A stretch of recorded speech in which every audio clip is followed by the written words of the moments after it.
So, how can people make immediate and lasting changes in their lives? All right, I feel this is a little similar to, I think it was question 2 about how can people change their lives. But let me see if I can give you something new. How can people make immediate and lasting changes in their lives? Like I said, it needs to be changed at an identity level. Immediate change can be made if you believe that it can be immediate. If you have that limiting belief inside you that says, I can only change next year once I've achieved this or that, that's too far away. Nothing is going to happen in that time to change your mind. You have to take practical steps to creating that change and changing your energy and building that momentum, which is links to the first question. So how can people make immediate change? They can make promises to themselves. Now the challenge is you've got to give yourself promises in steps. The fastest way to put yourself off is to try to go from zero to hero, as Drake would say, real quick. That's going to throw you off. It's going to put you off. You can't say, I weigh 250 pounds. I want to lose 100 pounds in the next 2 weeks. Come on. That's how you freak out. Because then you're going to start to think, I'm not allowed chocolate for 3 months now. I'm like, whoa, no chocolate for 3 months. This is crazy. That's the fastest way for people to give up on their goals immediately. It's too much. It's too soon. It's too severe. You want progressive steps to get you there. So that's why I'm a big fan of setting overall long-term goals. And that could be, say, within 5-10 years. Then you need to set smaller, medium-term goals, say between 2 to 5 years. And then you need to set short-term goals, which can be days, weeks, and months, yeah? Or 1 or 2 years. And now you've got the steps to get there.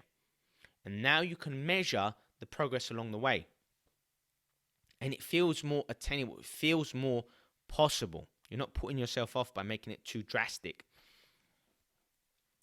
That's one of the ways that you can make immediate and lasting changes in your life. Another way you can make immediate and lasting change is to change your physical environment. That's right. When you enter certain environments, certain patterns switch on. So, there might be a certain chair that you sit on where you have certain thoughts or conversations. There might be a certain office that you go into where you switch on and you become more productive. There might be a certain gym that you go to where you work out in a certain way. Now, when you go to certain environments, it triggers certain thoughts and feelings and programs. Okay?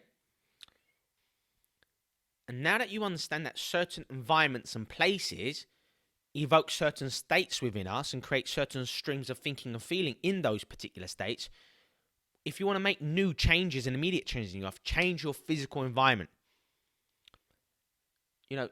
If you've been looking to leave a certain apartment that you associate past relationships with, say past romantic relationships where you've moved on, you've now split from that person, you want something new, you want to change your thoughts and feelings, you don't want to repeat the same negative cycles of thoughts and feelings anymore, move to a new location.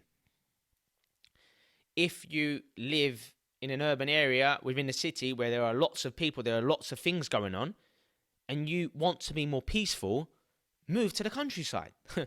I mean, literally changing your physical environments will have a massive effect because you've got no existing connections to these new places. It's like a clean slate. You're starting anew. That's why some people like to move to a different town or to move to a different country. It creates, you're essentially starting fresh. And that's one of the quickest ways to change is to create new physical environments. To get rid of the objects, the people, the places that you associate with certain feelings and or other people. You might have a certain friend that when you meet with them, you start unconsciously or consciously thinking about another friend that you had an argument with. So when you meet that friend, it always reminds you of your memories of another friend who betrayed you. So you need to either address those associations, get rid of them so you can have better meetups with your genuine friend, or you need to change your relationship with that friend as well. Yeah? There might be a certain coffee shop that you used to go to with a family member, and that family member did some very hurtful, damaging things to you. Stop going to that coffee place. Because otherwise you're going to keep thinking of that family member who betrayed you or trust or did this and that to you. Change your programs by changing your physical environment. Yeah? Have clean, tidy, spacious areas, because that will free the mind. Because there is a feedback loop between your internal world and your external world, and you want to constantly reflect how you think and feel onto the physical environment, and vice versa as well here.